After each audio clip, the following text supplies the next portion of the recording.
काय या अरण्याची शोभा वर्णन करावी. आज विश्वास मी अरण्य ठिकाणी प्राप्त झालो करा, परंतु या ठिकाणी मोठमोठाले वृक्ष जणू काय गगनाचे चुंबन घेतात की काय असा भास होतो. वृक्षांच्या गर्द छायेमुळे सूर्याचे किरणे नजरेत पडणे कठीण झाले आहे. महान महान श्वापदांच्या आरोळ्या माझ्या कानी ऐकू येत आहेत. यावेळी एखादा यशस्वी प्राणी प्राप्त झाला तर त्याची काय बरे अवस्था होईल. तर या नरसिंह परशुराम मनात काय किती न बाळगता आनंदाने वनपीडा करीत आहे. अरे हा तर व्याघ्र तीन लहान अपराक्रमेच्या पशूंचे आनंदाने नेत्र मिटून भक्षण करीत बसलाय. त्याच्या मनात तो निर्भय समजत असेल, परंतु तुला बाणबळे करून स्वर्गसुखाच्या यात्रेत पाठवतो. अलल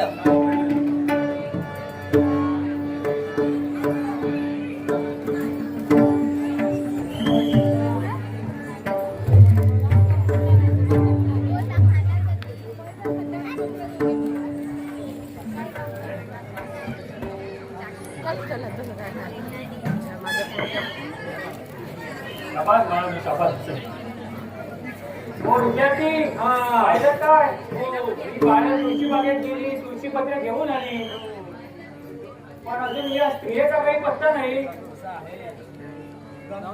जायचं भासायचा भरायचा बरोबर. नाही नाही, आम्हाला असं वाटतं की ह्या बाईचं काहीतरी मन चर्चा झाला असावा. ते आल्यानंतर बघा तुम्ही सत्य आल्यानंतर बघूया.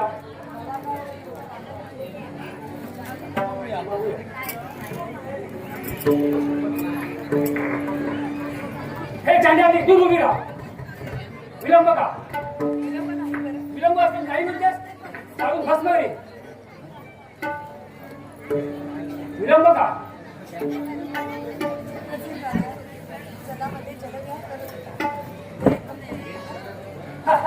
ओ विद्यार्थी पाहिलंच ना कधी आला.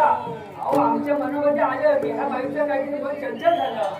अहो ते राजे लोक ते जलक्रीडा काय करतील, नाचतील काय, गातील काय, आपल्याला बघायची काय जरूरत आहे. ऋषी पत्नी घासायचं घेऊन यायचं. मन चंचल त्या दिवस नाही ठेवलं पाहिजे. हो हो होय, वध केला पाहिजे. काठामाना सांगतो मातेचा वध करावा. मातेचा वध करावा.